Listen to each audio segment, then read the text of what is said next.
Hello, everyone, and welcome to PGCMLS's Viewers Advisory.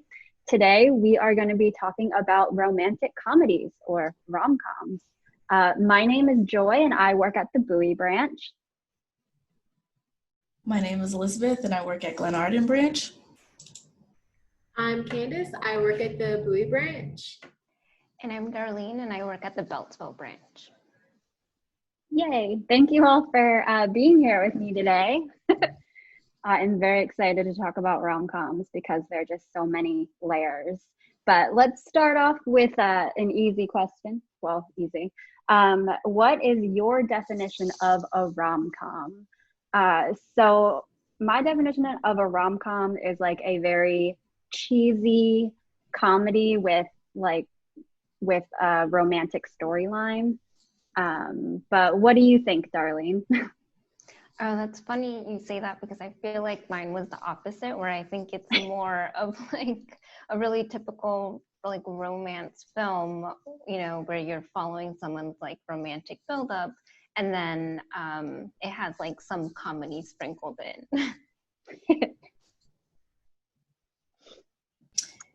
I would say the same thing. It has to have a love story and it has to have comedy, or it's not a rom-com.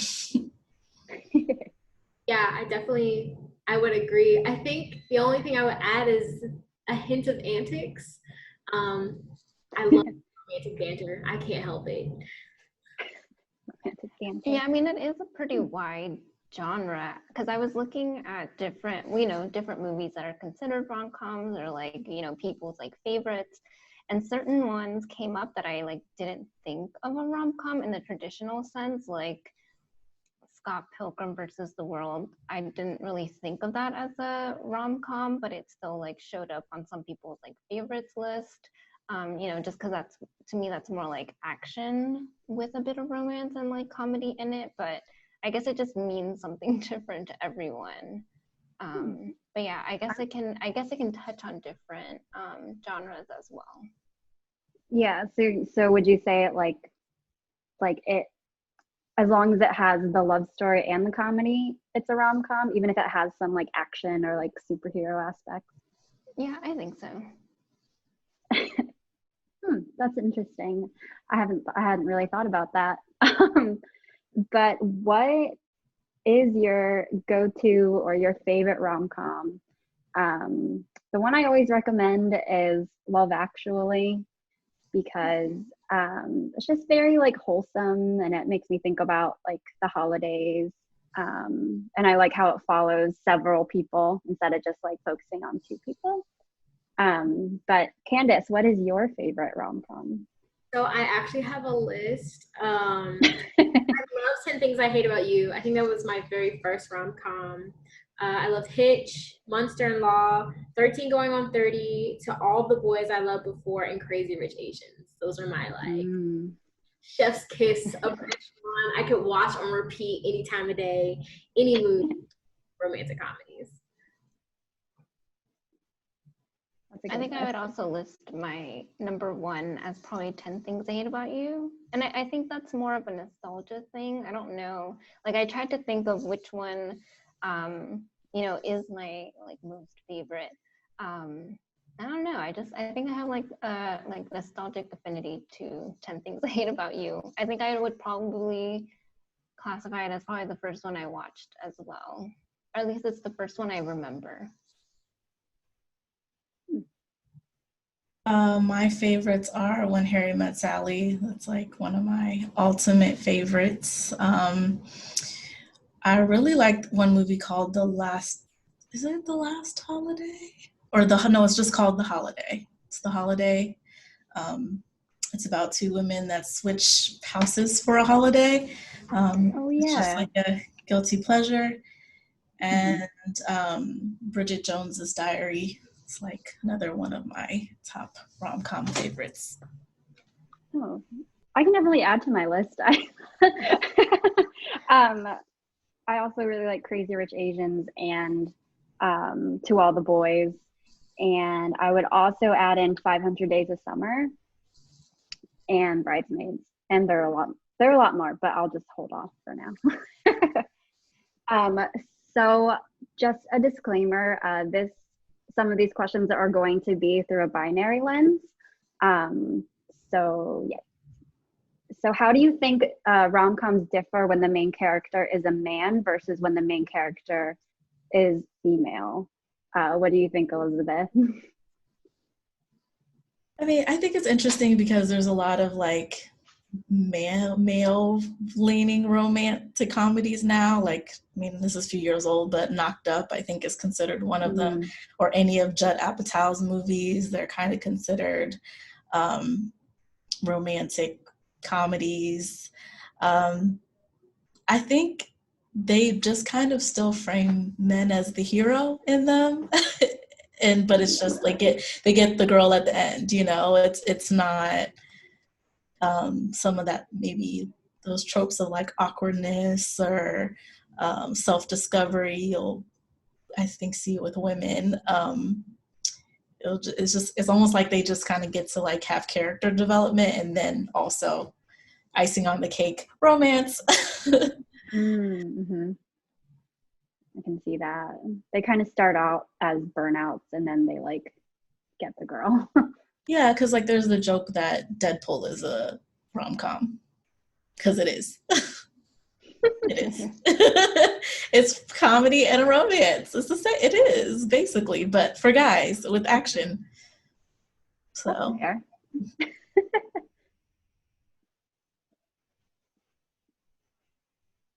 Elizabeth, I had read an article before we did this, and it was referring to Deadpool as a rom-com. And I had seen Deadpool, and I was very surprised at how much I enjoyed it. I think most rom-coms that I've watched are female-led, which is like I can't really answer the question this much, but I think if more male-led rom-coms were like Deadpool, I think I'd be interested in them more. Because it's very like no cut card, transparent, straight to the point. Even though it's kind of around the circle, rom com for men. I dig it. I like it. I think you could look at a lot of comedies that are just male-led comedies and rethink them as rom-coms. One of my favorite movies is an Eddie Murphy movie called Coming to America, and that's basically a rom-com. Like they have a meet cute, like they fall in love in the end, they get torn apart because of some disagreement, and then they come back together in the end. It's like basically the movie is about him falling in love. So, but I don't think a lot of people see that movie as a rom-com, but it follows all the tropes of rom-coms if you really think about it. So I think the term rom-com is associated with women, but if you actually look at a lot of movies, is it like, I don't know, maybe you guys might disagree, but I think there's a lot of films that are male-led films that you could see as rom-coms. Yeah, they're just known as like comedies.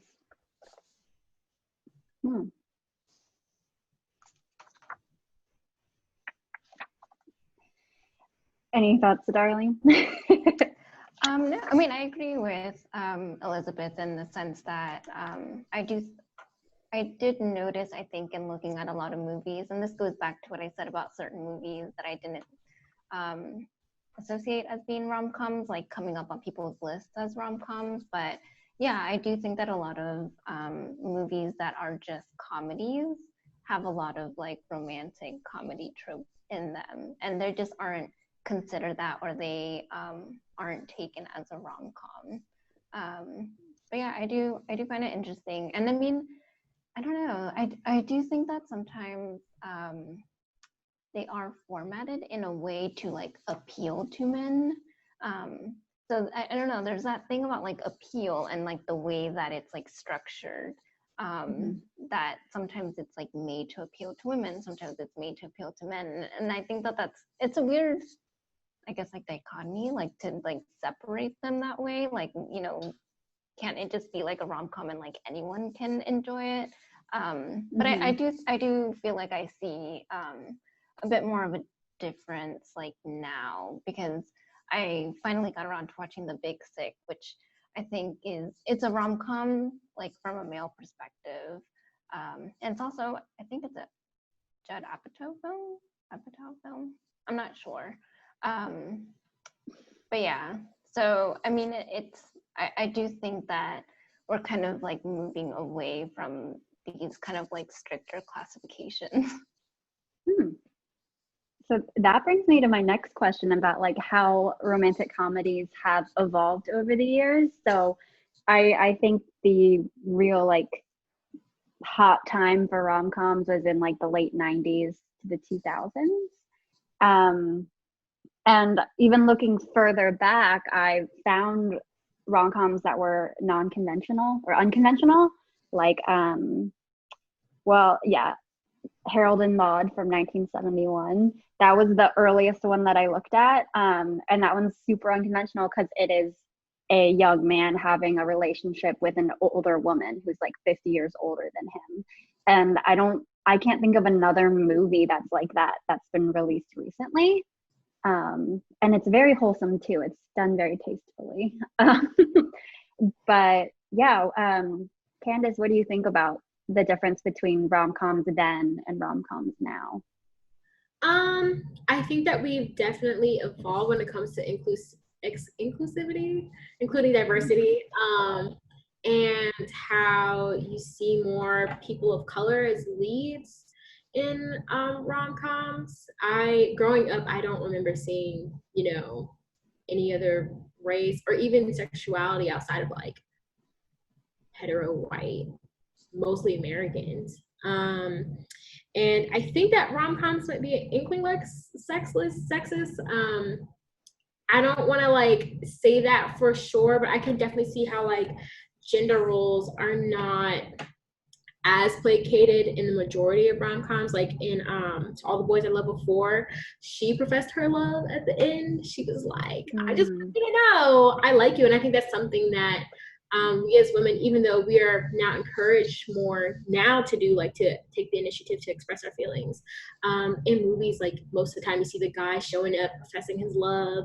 And even though it can go both ways, I definitely think it's more normalized now for us to be able to do that. I think we've also strayed away from like the city being the like standard trope setting for rom-coms. You see a bit of like an economic shift now in where rom-coms take place.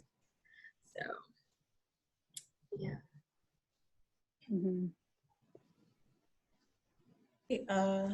Have been thinking a lot about this question because I feel like, oh, what do I think about this? I definitely think that over time, the generic rom-com has moved away from the romance really being the central thing that completes the person at the end of the story. And I know there's a lot of articles and videos that talk about this, but a lot of the stories now is like the person finding what's valuable about themselves, and then the relationship is just something that comes with knowing and loving yourself more. So I think just the evolution of how we view love and romantic love and what's valuable in that, you can really see it in a lot of some of the current, not all of them, but some of the current rom-coms are kind of elevating in a way, and letting women be more than just the relationship. You were talking about the 90s, and the 90s was a big time for like having characters who would be strong, but almost at the end, like they basically had to change who they are and to be in a relationship. But now it's like, no, you can be who you are and be happy with who you are, and you can be with the person, the partner you want to be with. So I think that's a really nice thing to see. And just like you said, Candice, the diversity in rom-coms. I know the 90s was a big time for a lot of Black romantic films in general. I wouldn't even necessarily say they were rom-coms. Some of them were. Like, one of my favorites is called The Best Man. And that's that's definitely an interesting dramedy comedy rom-com. Um, and but I feel like the inclusivity and the centralness of the story around the person's value has changed over time. I know that was like a long drawn out way to say that, but yeah. No, I like it. I really wish I had seen movies in the past depicting like someone finding themselves and being secure in themselves before like pursuing a relationship. That would have been, it's a lot healthier. Yeah, I mean, I do enjoy more of this idea of like self-actualization, or even just also giving equal weight to like friendship, or sometimes even introducing like different themes and different perspectives. So Obvious Child with Jenny Slate is kind of, it's considered like an abortion rom-com, which it's on Canopy. So if anyone wants to check it out. But yeah, I mean, I don't know. I guess I do enjoy that shift in rom-coms, that it's able to kind of like widen the genre, and I think that's why it's been given like this new life, because you're able to introduce like more themes and like different experiences, because not everyone has the same like experiences as like the protagonist, especially like in the more traditional ones from like the 90s and the early 2000s. So I definitely appreciate that. Yeah. For sure. Yeah. But like I get confused a little bit because like some of the earlier rom-coms like are unconventional and like do appeal to like, you know, like in Annie Hall, I feel like the character Annie was like a strong woman, and it another example is the classic When Harry Met Sally, where, and we'll get into this too, like where they don't end up together, and it's just like I know. that's different. It's not So, easy. Like, you know, there's like a whole journey. I love it. It's one of my favorites. yeah. So like what let's happened? go see When Harry Met Sally. Buy it and own it. So like I wonder like what recommendation. happened. Like what happened between the 70s and the 80s and the 90s to create that like shift and like almost going backwards. Yeah. Probably whatever was happening culturally.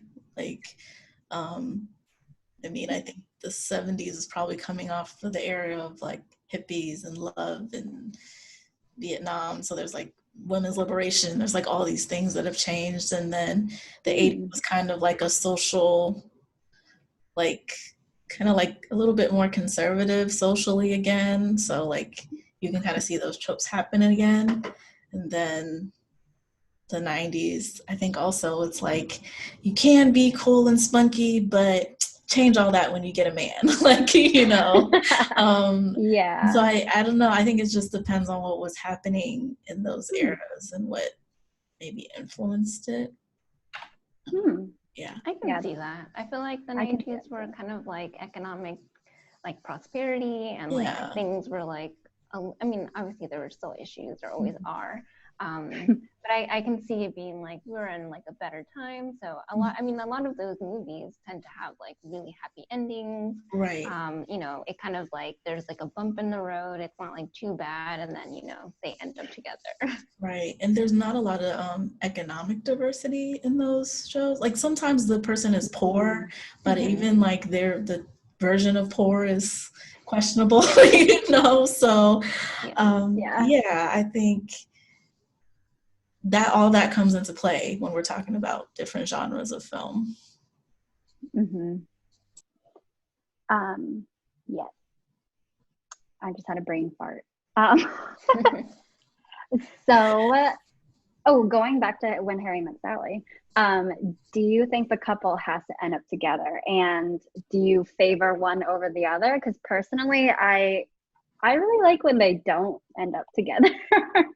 Like in 500 Days of Summer, it just kind of gives this like like it reflects like phases of life. Like in this time you met this person and it was great, but you didn't work out, and that's okay. And I think that that's a very realistic approach to a lot of relationships.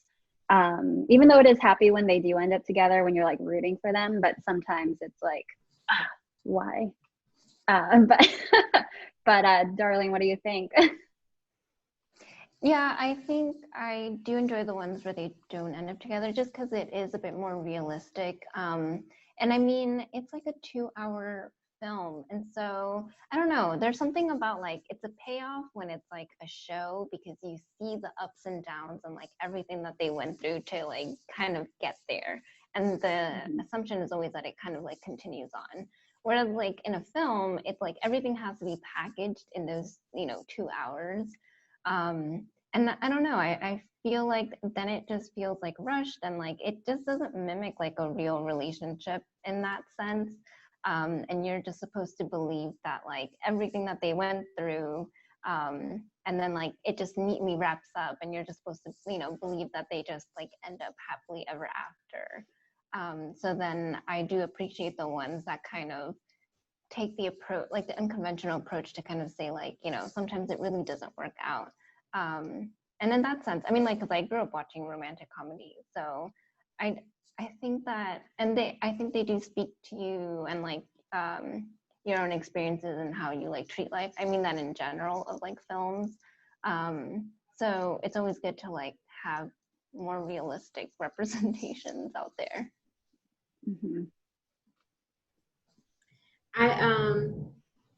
Wait, what was your comment again? What was your question? Right. Yeah. 500 Days of Summer, because I think I saw that when I first was in high school. It was like one of my favorite movies, but I don't think it really resonated with me until I had like actually dated and had more like substantial relationships, like how realistic that movie was. I'm happy now that they didn't end up together. When I was younger, I was like, oh my God, this makes no sense. They were in love.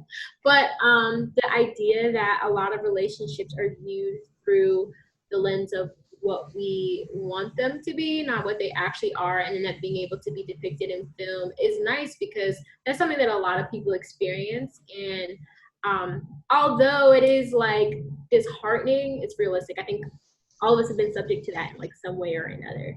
So also saying that like for the main character not end up with the guy says a lot about where she as a woman stood in the film, that she respected and loved herself enough to like cut something off or dead something so that she could be with someone that made her happy despite what the guy perceived.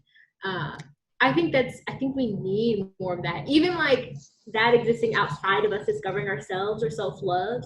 I think we need more movies where it's like this relationship is actually not fit for me. So if I decide to go into a relationship, I'm going to take the steps to do that and put up boundaries where they need to be.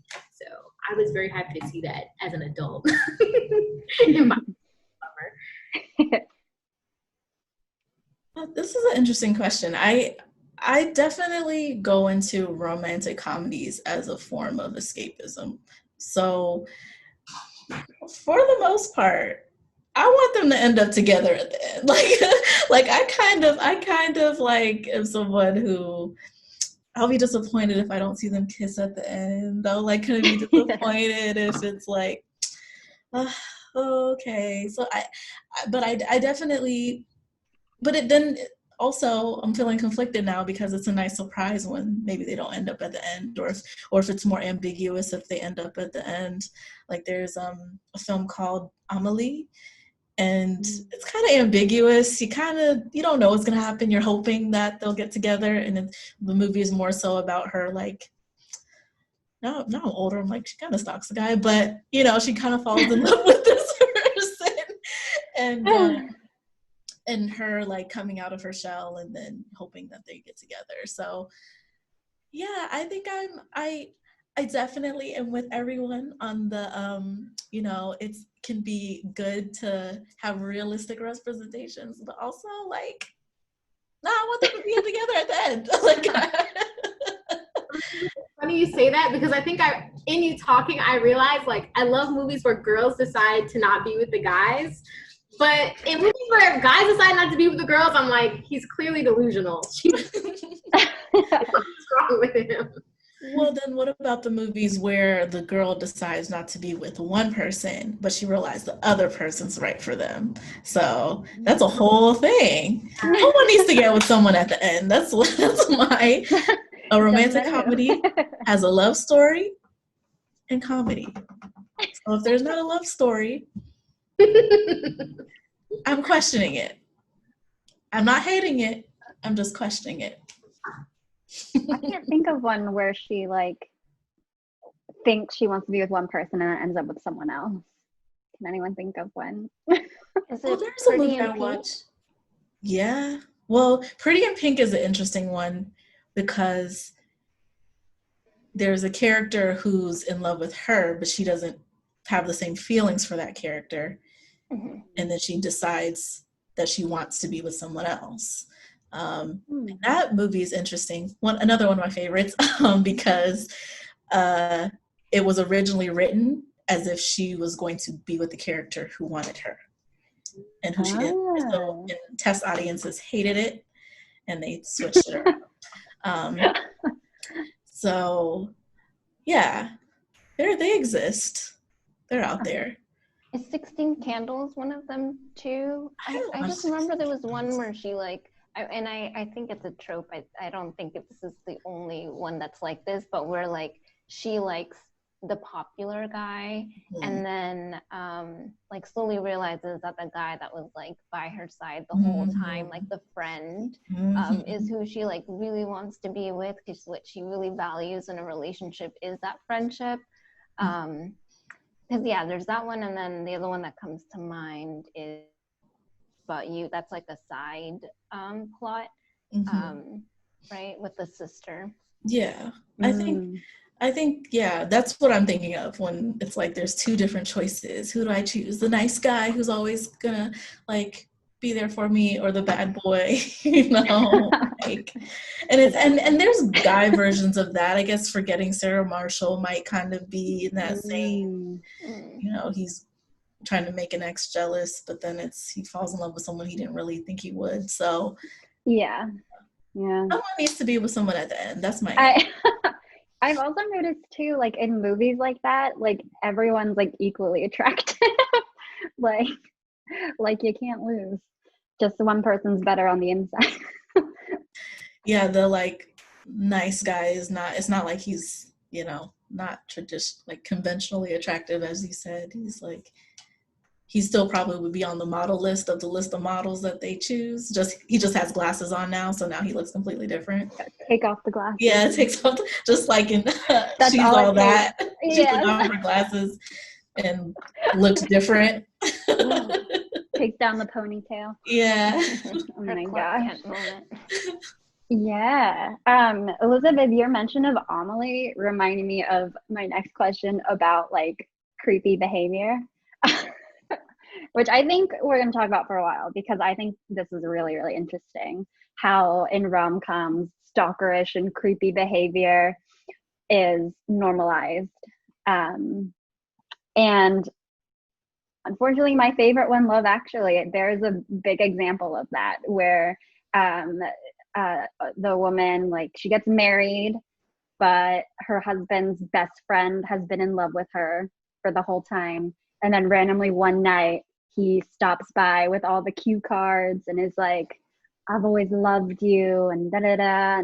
And then afterwards, she like runs out and kisses him. Like, one, like, don't show up to my house unannounced. And two, what were you expecting after like showing up with all those cards? And so I want to really get into like what movies normalize creepy behavior, and yeah, so let's start with Candice.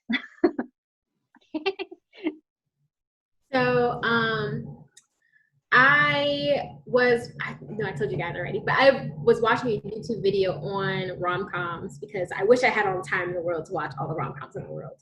But they were talking about how in rom-coms, stalker creepy behavior is more normalized with men and seen as unacceptable with women, like in Fatal Attraction and Crazy Ex-Girlfriend, where it's like either her being obsessed with the guy is seen as like psychotic and scary, or it's seen as like a joke or humor. It's like, she's so obsessed, that's so hilarious.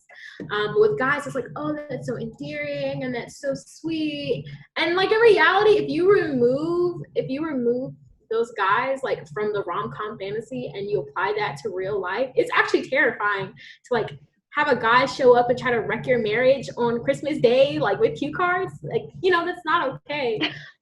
And I think it says a lot about how we as a society, especially in America, view boundaries between men and women when it comes to dating. Guys pursuing us perceived as playing hard to get. Us pursuing men persistently is perceived as obsessive. So just the amount of double standards and lack of equality when it comes to behavior and morals and rom-coms can definitely be iffy and in the gray waters. Yeah, it's interesting you say that because I think when we had discussed it earlier, I thought to Amelie, which I had just recently watched. And I mean, I still think overall it's like a very like nice movie. It's really cute. It does have like a nice overall message about, not kind of living in your head and like, taking risks. But I mean, I don't know, like, I guess, because I was thinking about it, I guess, more critically, since I knew that we were going to do this viewer's advisory. And I don't know, I was just thinking, like, she kind of, like, does stalk him. Like, she definitely watches him from afar. She, like, knows more about him than he knows about her. Like, she knows, like, where he works, and she, like, kind of maneuvers certain situations so that she, kind of, to kind of, like, see his reaction to certain things. And, like, I don't know. But yeah, so I guess I was thinking about it in terms of it can happen that women like exhibit these behaviors too, but in the sense of Amelie, I think it's more like quirky. Mm-hmm. So I think it also depends on the lens in which like the director, the writer, or whoever kind of wants to take it in as well. Yeah, because I don't think it's seen as problematic in that movie. I think you're supposed to just think it's like quirky, and it's just she's like an introvert, and so that's just how she is. Yeah, and so back on the point, so in How I Met Your Mother, there was like this character Ted who like kind of comes up with this theory about the Dahmer effect, and Dobler would be like, I think, the male protagonist of the movie Say Anything, whereas Dahmer is like a serial killer.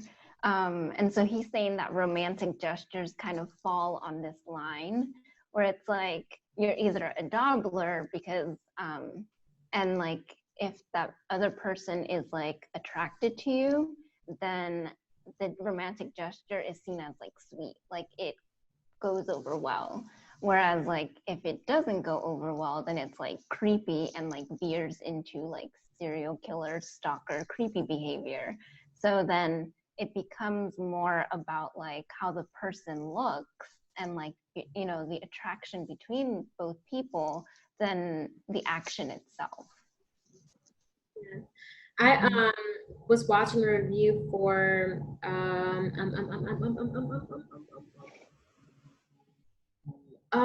what is it? Something About Mary, and the main character like has this run-in with this girl in high school or middle school, and then 13 years later they're adults, and I don't know if he runs into her again, and he's like, there's just something about her and I can't get her out of my head. But it's like, if that happened, if I ran into anyone who I ran into once in middle school or high school now, and they were talking about, yeah, I've been in love with you this whole time, that would be scary. And all the things that he did to try to get her, if you think about it, not only are they creepy, but they're like manipulative. So I wonder like what's going on through directors' heads when they decide like what is the border determination between making a character awkward pursuit, like they're trying to get you, but they're super some bumbly, versus like this is creepy, like you're trying to set up where you are so that we're always running into each other, and we go to the same school and we go take the same classes. And I don't know, like I wonder, like in the theater world, like when is it okay to be obsessively creepy versus when is it cute? But yeah. I think that's interesting because I feel like in society, and this is reflected in movies, for a long time, there was this perception that a man pursuing a woman, and this is, again, binary, there's more than male and female, but if we're thinking of it, the traditional ways it's been portrayed, that a man pursuing a woman is admirable. It shows that they are gaining confidence and chutzpah. And then also that a woman's answer of no is not no, but maybe or not now. And I feel like for a long time, until very recently, men doing those manipulative things in movies were just seen as a means to the end of the prize that they were meant to get anyway. Because Something About Mary is a very manipulative movie. Like, he lies to her the whole entire time. And so you're telling me you lied to me this whole time and then I'm still going to be with you at the end? No. No.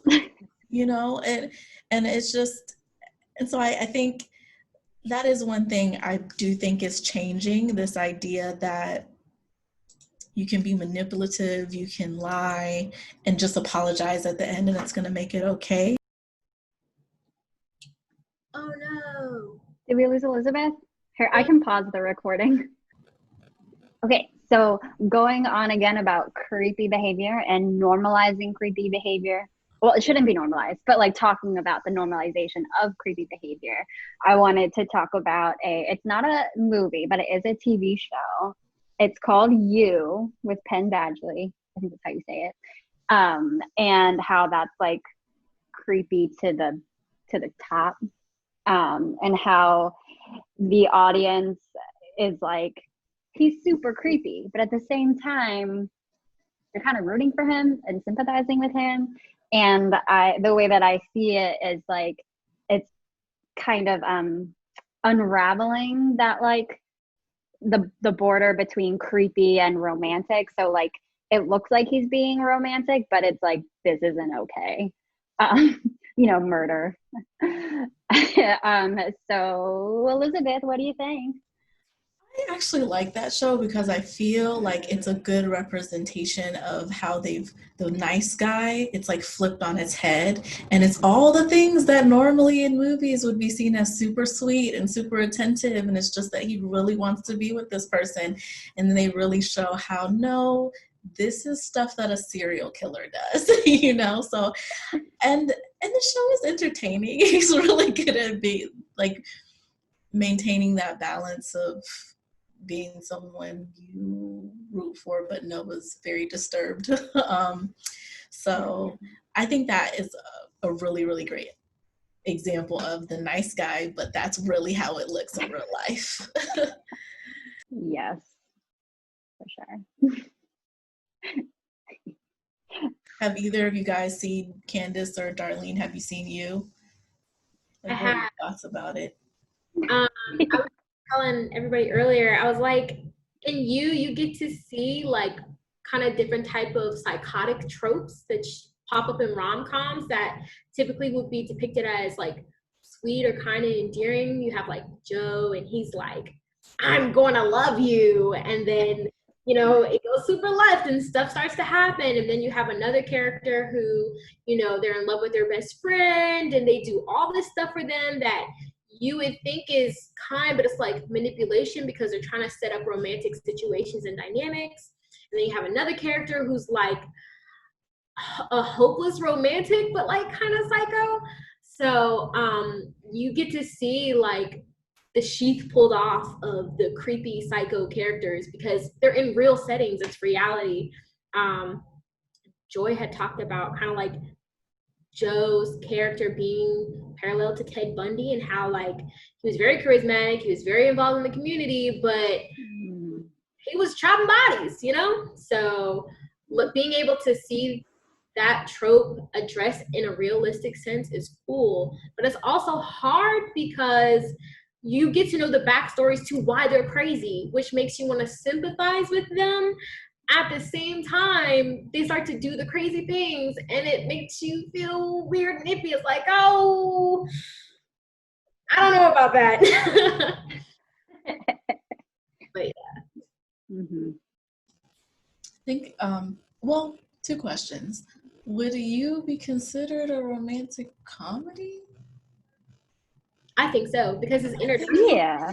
Well, kind of. Comedy and a love story. A thriller. Comedy and a love story. Yeah. I mean, there's definitely dark elements and crime and all that stuff, but it does have things. Yeah, because his narration is like kind of funny. Yeah, it is, and it's just like it really is set up like a romantic comedy, but just dark. Yeah. And then well, I guess maybe it's just one question. Never mind. Yeah, Joe, why? I love you, but no, but yes, but no. Yeah, like. It makes me rethink a lot of things that I've done too. Like kind of grown up thinking like, oh, that's okay. You know, it's all right that I'm like texting this person excessively. Not that I've done that. That's just a theoretical example. But you know, I'm just like, maybe that's not okay. Yeah, or like clocking like what time this person works out at the same gym as you, but then you're like, wait a second. Yeah, it's like, what is there definitely is a line. There's a line of like a crush or a like infatuation that's like harmless, and then there's a line, and I think sometimes movies have not been very clear about what that line is. Yeah, movies don't do a good job displaying like boundaries and consent. Yeah. But like, I don't know if that would sell. I mean, now it does because we're in a new age, hopefully. But I don't know if back then movies that would be like, is it okay if I kiss you? I don't think that would have gone over very well. I see that a lot more in movies now. There's something I was watching that it's like before they were kissing, they asked each other. I'm like, oh, is this cool? Remember that was not a thing. Yeah. So I guess the spontaneity is what sells. Like he just grabs her and kisses her, but at the same time, it's like that's not okay. Darlene, did you have thoughts about the line between creepy and romantic? Trying to think. Well, I mean, I guess I kind of mentioned it when I was talking about Amelie and just, I guess, like how certain actions, so like it depends on like who does it. It's like more about the person and the action itself. And yeah, I do like see where sometimes that kind of creepy behavior can be like normalized. And then in relation to you, I mean, I haven't finished it, so I don't know that I can speak to it as much. But yeah, I mean, I don't think I'm as sympathetic with the like lead character, but you know, like there are certain moments where I'll have to remind myself like he's not a good person. But I mean, it just goes to show that like the writing and the direction and just like how something is presented to you can also like affect how you as a viewer are like reacting to it or relating to it in that moment. Yeah. And I before I was talking about how it makes it easier to sympathize with Joe because the actor Penn Badgley like is very attractive. So like if it was someone who was like unconventionally attractive and he was doing all these things, we'd just be like, oh my God, like just write him off. Or I would. That might be kind of shallow, but that's what sells. And I think that's like what makes it good too, because it's like that cute guy at the coffee shop who's always there when you're there. He could like chop you up.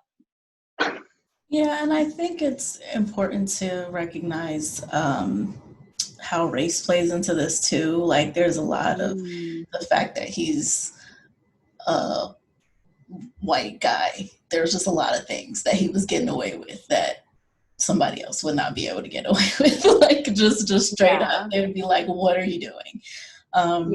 So, and I think that comes to play in a lot of things that happen in these movies, because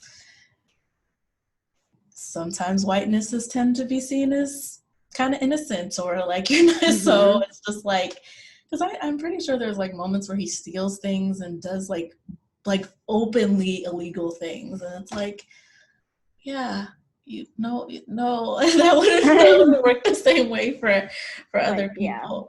I know attractiveness does kind of throw it off. Like, I think sometimes like it kind of overtakes maybe some of that privilege, or maybe beauty is a type of a privilege in a sense. But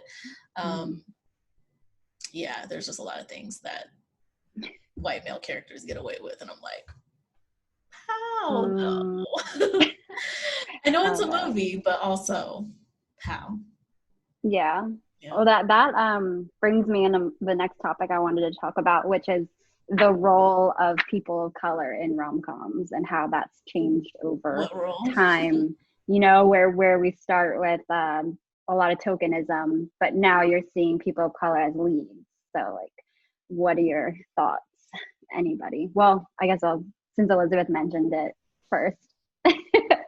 Did I? Well, like, just mentioning race. Yeah, I feel like it's kind of like, I think of two different categories in my head. There's the movie that's made for a particular minority group. And so if that movie is made for that particular minority group, then I guess they're not tokens in the movie, but it's like the Black movie, and so maybe that's the way you'll see that representation. I think maybe Crazy Rich Asians can kind of fall into this too, because for so long, I know a lot of my friends, before Crazy Rich Asians came out, it was Joy Luck Club that we were like, oh, that's like kind of the only other one we remember seeing that had Asian American characters in it. And yeah, like, we're like, there has to be more. But nope. Yeah. And so that there's that, but then I guess in mainstream, let's go with the mainstream romantic comedies, quote, quote. Until recently, it's like, where are they? Do they have a plot? Are they anything more than a narrative function to like guide the main white protagonist? Rarely, if not. I was watching I think it's Sex and the City, one of the movies, and Jennifer Hudson is like a character in it. But it's like she has a plot, but it's all based on what the main character does. Like, it's almost like her story doesn't move forward without the main character, and it's like, Oh yeah, I think that might have been in the second one. Yeah, I don't remember. But I don't really remember. It is, but it's just like, yeah, it's not great.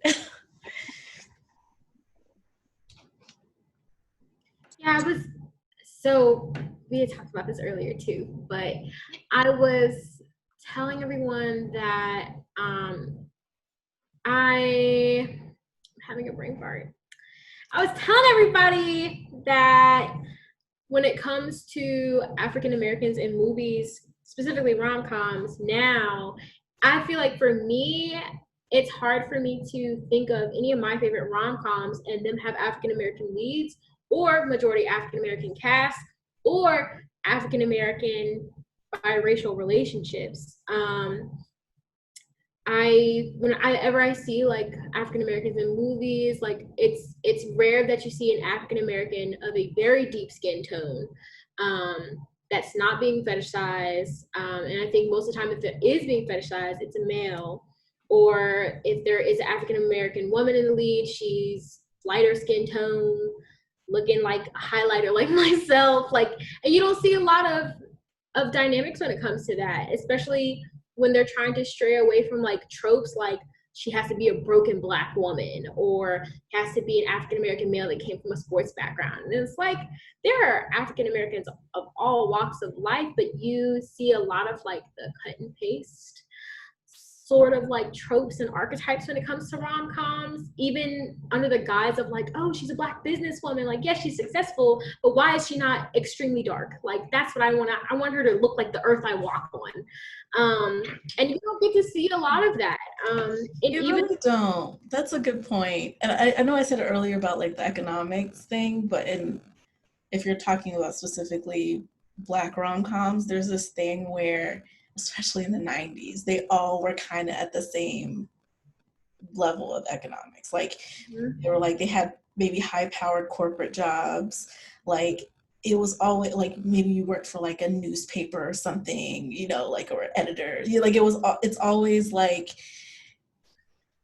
it's very rare that you'll find rom-coms that mix the social and economic backgrounds. Yeah. And believe it or not, there's actually a Tyler Perry movie that's not horrible. It's not horrible. That's called Daddy's Little Girls, and it's actually a rom-com that both of the characters are dark-skinned.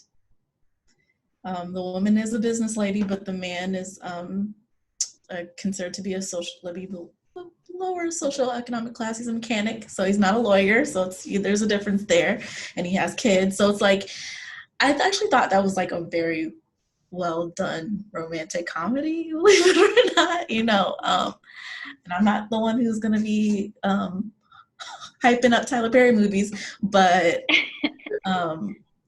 that's one of the rare ones that I'm like, oh wow, they're both dark-skinned people. I mean, they are, but very attractive because it is Gabrielle Union and Idris Elba. So, yep. And they're not, like, they're really beautiful people, but yeah, like it's hard to find diversity. Like it just I don't know. Like I think a lot of us are living in a world that's a little bit more diverse. And I still feel like it feels very separate sometimes. Like, yeah. I actually think The Lovebirds is one that I'm like, whoa, like that's nice. Like they have different races of friends, and just, I'm sorry if I know some of you were still watching it, but yeah, I just started it, and it is definitely not what I expected. Like I watched the trailer and I was like, what? For some reason I pictured something very different. But I love that it's what's the actress's name? Camille. Camille. Or Issa Rae. Issa Rae. Mm-hmm. Yeah, and I'll butcher his name. Camille Nanjiani. Yeah. Like that's awesome. And Darlene, you had mentioned earlier about like when there is a interracial couple, it's usually like a person of color pursuing a white person. So do you want to talk more about that? Yeah, I mean, I guess I was saying that like for a while when it seemed that the film industry kind of wanted to introduce this idea of like people of color protagonists or protagonists of color, it would usually, their love interest would still be white. And it's, I don't know if I can speak for what they were thinking of, like if they were thinking that would be like more acceptable to audiences. But it almost felt like they just didn't think that two people of color, like in a relationship, could like hold audiences' attention or something, just because like you don't see it that often. And I was saying that that's one reason why I do kind of appreciate Lovebirds, even though I'm like in the middle of it. But I do appreciate it so far because of that. Because it's not something you see every day, and so you're more like attuned to it. Like once you see it, you're like, oh, that is kind of different. Because there is like a string of movies where you have like a protagonist of color with like, pursuing someone who's white. So it would be like To All the Boys I've Loved Before. Now I'm blanking out. Yeah, there's quite a few. Yeah, there's quite a few. The I mean, big I six, think but all of the ones, the romantic comedies J-Lo did, she's pursuing her partner, like Yeah. Wedding Planner, Made in Manhattan, and then sometimes she's not playing a Latina or Latinx person. yeah, because I think in Made in Manhattan she's Italian. Yeah. Yeah. So, Oh, okay. I didn't know that. Yeah. I just So- thought I of it. mean, that's not to say that there's like anything wrong with that. I guess Yeah. I it's think just, you're like, right. That is one experience, and it's like you just keep retelling that kind of very similar experience, and you're not kind of broadening. I guess like I don't know. I think you're hitting on something in saying that there's this perception from executives that people of color cannot hold a film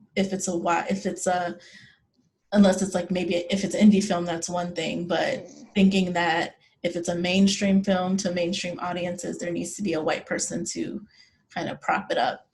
And you see this in TV shows today. I know that Issa Rae has, I guess it's kind of a romantic comedy show, Insecure. They wanted her main character they asked her if the main character, excuse me, having trouble talking.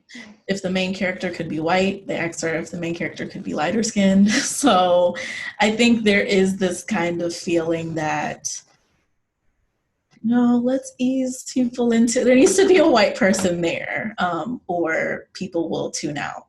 And I think that's changing now, but I don't know if it's changing that much with mainstream romantic comedies, though. I don't really see that many examples. Elizabeth, you made a good point, or Darlene, one of you two, both of you made great, excellent points. I was trying to look up a movie on Netflix that just came out. Even looking in different minority groups as far as like LGBTQ romance, that's still being the same dynamic. There was a movie that came out on Netflix about an Asian American girl. I think she identifies as a girl who she was helping this guy write love letters to this girl that she also had a crush on, but she was white. And I was like, there's so many different types of relationships. There's so many different types of dynamics. There's so many different types of races and backgrounds. I feel like even though we're straying from the box of that typical construct of white, hetero, American romance, there's still some heavy tones of like traditional rom-coms as far as even like tropes and race and who should be doing what and gender roles and things like that. I oftentimes finding myself wanting to like a movie, but it being hard for me to like it because I don't find it relatable sometimes. Despite the writing, despite the lighting, despite the script, despite how funny the another one bites the dust. So yeah, what is that movie? I saw like the like preview of it. I also noticed that also like if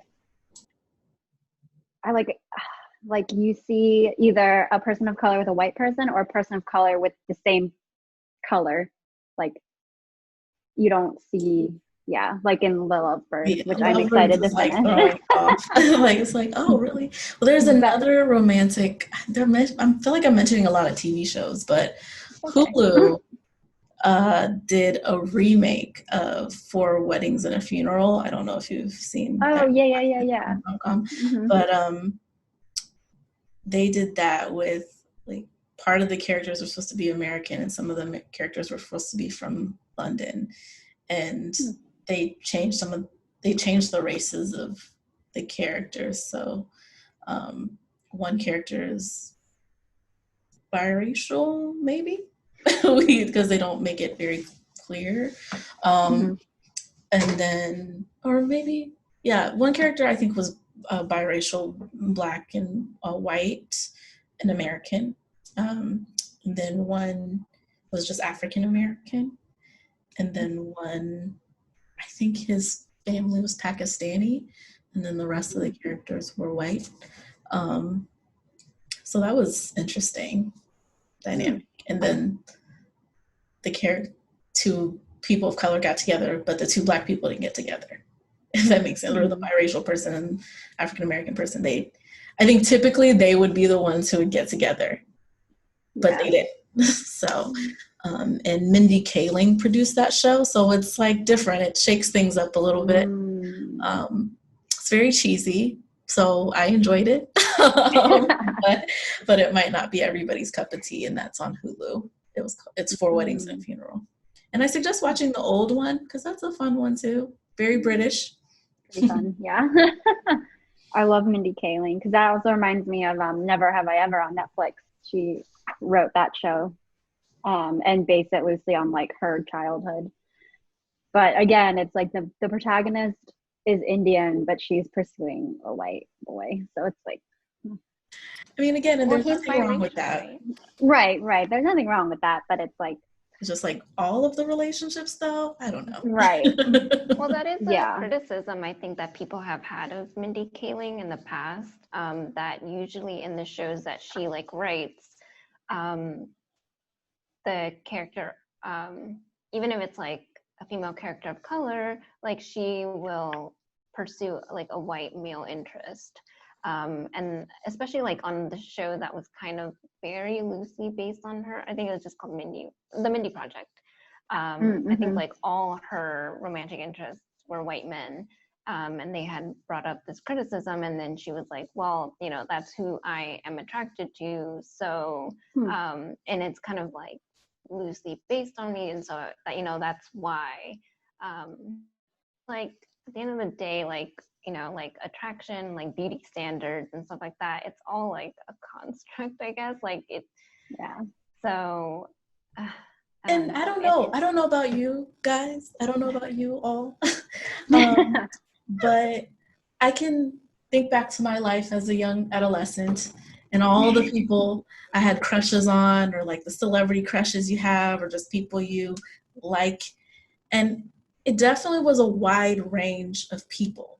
And I feel like that's never represented in shows very well. Like it's always that person, and maybe this is the case for people and I'm just different, but that person just always is only attracted to one race of person. Like, is what I'm saying making sense? Like, no, I agree. It's like all, and I'm just like, but really though, I just doubt that. I just really strongly doubt it. But maybe not. Maybe that's just And to all the boys, the letters that she wrote to the boys, I think like there is one person of color. Yeah, and I just were white boys. In the first movie, he was white, and in the second movie, they changed his race to Black.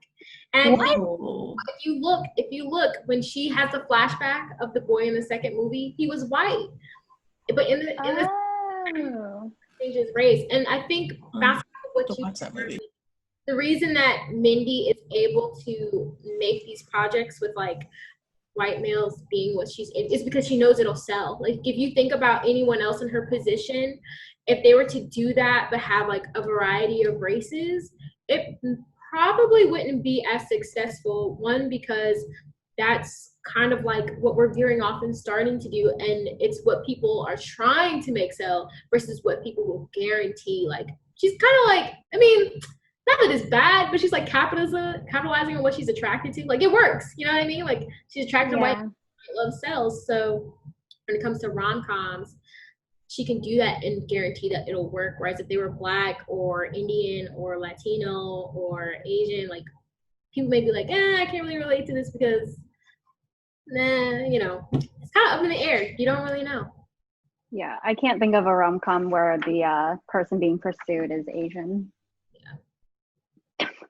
It would have been nice to see as a kid. There's one I watched recently, and our fellow colleague Rachel Troyanos forced me to watch it. And it was actually really funny, and I cannot remember. Wait, she told me that we had to mention a movie, but I forgot already. And she like loves it, and it's such a typical rom-com, and I just didn't. What is it? I think we're thinking of the same thing because she definitely pulled me out. The main character is who's being pursued is a as an Asian woman. I don't It's actually remember. good. It's a good one, but she just What's was it called? like in love with her. What? I said, what's it called? I'm gonna look it up while we're talking. Cool. Yeah, because I was gonna switch gears a little bit. We touched on LGBTQ plus rom-coms and people and tropes, and I wanted to get more into that, and how the only rom-com I could think of that included LGBTQ plus characters was Love, Simon, which I haven't seen, but I like know the premise of it. And other than that, I cannot think of anymore, or you really have to dig for them. Like a lot of them are the low budget indie films. And if there is an LGBTQ plus character in a rom-com, they're like the gay best friend, or like they're just there to boost the main character up when they're feeling low, because they're like, you're a beautiful girl, and it's like, oh my god, they are way more than that. But yeah, Candice, do you have words about that?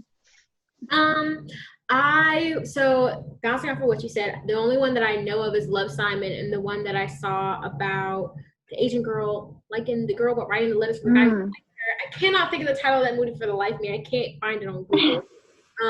Growing up, like I have not seen a lot of LGBTQ rom-coms, and the LGBTQ movies that I have seen are movies that are not rom-coms, even though they may be involving romance.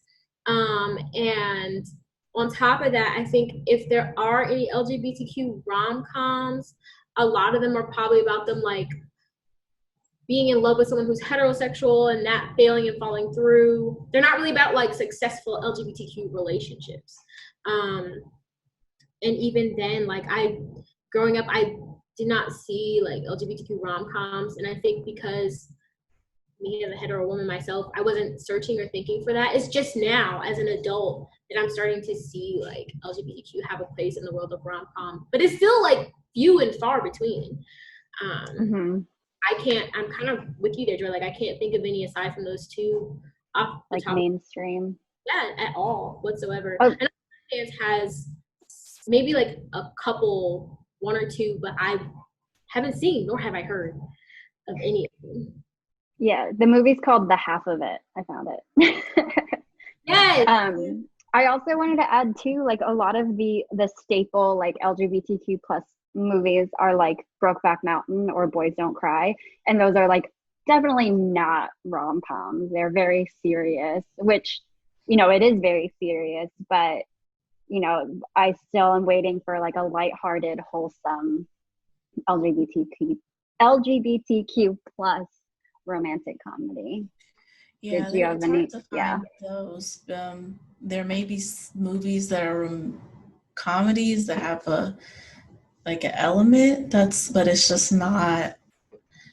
And I know there was a Pride Viewers Advisory, but I felt like most of the things suggested were pretty serious films. And I know that they're making, I don't remember what it's another Hulu show, and it's going to be a spin-off of Love, Simon, but it's Yes. Yeah. Like Victor? Yeah, Love Victor. And so that, and he's actually I think bi, so he both likes both women and men and is kind of exploring that. So that's very interesting for a romantic comedy show and taking place in high school. So, but it's hard to find. I mean, and I keep saying mainstream because there are some like more indie stuff that I can think of, but just things that are coming off the top of my head, it's hard to think of anything. There's movies I'm thinking of, and they have characters who are in love and part of the LGBTQ plus community, but it's not. They're not considered rom-coms to me. I was going to say, I saw that movie What Men Want, which is about, you know, the main character hits her head and she can read men's mind. It's a rom-com, but if I was thinking about like when it comes to mainstream, Elizabeth, the only LGBTQ movies that I can think of are LGBTQ side plots within movies. There's one in that movie, but I also wonder if like people feel like in order to have an LGBTQ movie or one that's like, you know, nods to something but isn't a movie in itself. It's like when it's paired with other minority rom-coms. So it's like, okay, we want to talk about like an interracial relationship. Also, here's some LGBTQ. You know, like it's like the sprinkling on the side of the cake instead of the cake itself. And that's the only time. That's like all I can think of when it comes to mainstream. Yep, I agree. Did you have thoughts, Darlene? I think a lot of what you guys had already mentioned. And yeah, I noticed that if there are movies that have like LGBTQ plus representation, it tends to be on like a more serious note, which is kind of like, I guess it would be upsetting because yes, it's good to like treat these subjects as like, I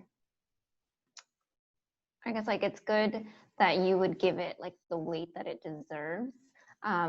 But you know, like everyone deserves to kind of see themselves represented in like a lighthearted way, like being able to just enjoy it and find joy in LGBTQ plus love, you know, and you don't see that. And so you don't see that often, especially not in mainstream.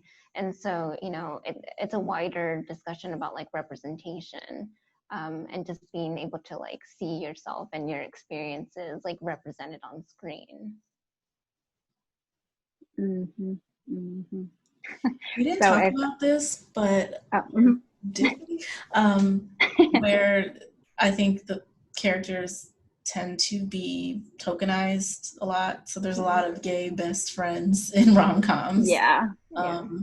So, and before we did this, I think I talked about the film Isn't It Romantic? And it kind of talks about that trope about, again, the token character who's just there to pump up the main white girl in the movie. So, yeah, hopefully there's more to come when it comes to that, because I'd like to see more of that. Yeah, and if any of the viewers have suggestions, if there's something we're missing, I'm very, very open to it. Yeah, I unless anyone has anything else they'd like to bring up, I am out of questions. I would suggest watching old romantic comedies on Canopy. There's some fun ones. We didn't mention His Girl Friday, but that's one of my favorites. Elizabeth, what is Canopy? Canopy is a streaming service that is offered through the library for free. If you have a library card, you can access movies and television shows and mostly documentaries. Lots of indie films, but some newer mainstream stuff as well, like all of A24 films. A couple of the ones we've mentioned are available, so I definitely suggest it. And it's, again, free with your library card. Yay! Love free. I want to recommend one too, but I can't. I've been more into like the rom-com TV shows, so I recommend watching Never Have I Ever because I really enjoyed it. Anyone else have recommendations? On Canopy, you can see Obvious Child, which I watched over the weekend, and I loved it. I think I normally like Jenny Slate in most of like the shows and like movies that she's in, but I definitely appreciated it for kind of having like a different take on the rom-com genre. I want to suggest something that unfortunately I don't know if it's on Canopy, but it just come out on Hulu. It's an unconventional rom-com called Palm Springs. It's like a sci-fi rom-com. I really enjoyed it. Oh, me too. So that's what Rachel recommended to me. Palm Springs. Is that the same one, Elizabeth, that she told you about? No, but okay, because it was a movie, but the movie is called Plus One. One. Oh, Plus One. I think is Anna Kendrick in that? Because I do like her. Oh, maybe. No, oh well, that's the one that has a main character who's an Asian woman. Oh, well, yeah. Hold on. But I know that there's an Anna Kendrick movie that's like that too. That's like similar, yeah. Similar. Yeah, and they're like, it's two women and they're like plus ones for these guys. It's like similar, but it's not the same. Oh, Okay. I think Okay. I know what you're talking about. Yeah. Yeah. There's a lot of rom-coms out there. It's a Yeah. popular genre. And there are a lot that are similar Mhm. too. So with Anna Kendrick. Hmm? The movie is a Table 19. I think so. no, I don't think know. that's what I'm thinking about. Plus one to That's what I guess we didn't talk about, how there's a lot of rom-coms that are literally the same movie. Like, for sure. copy Yeah. paste. Same. Well, and rom-coms that have like weddings in it. Like the people aren't getting married, but they're like at weddings. Right. I mean, I think Palm Springs. this viewer's advisory could be like 5 hours, but It could be. but yeah, well, I do want to thank you all for participating with me, and I want to thank everyone at home for watching. There are lots of viewers and readers advisory, and that's on our website and social media platforms if you want to watch that. And thanks so much. Bye. Bye.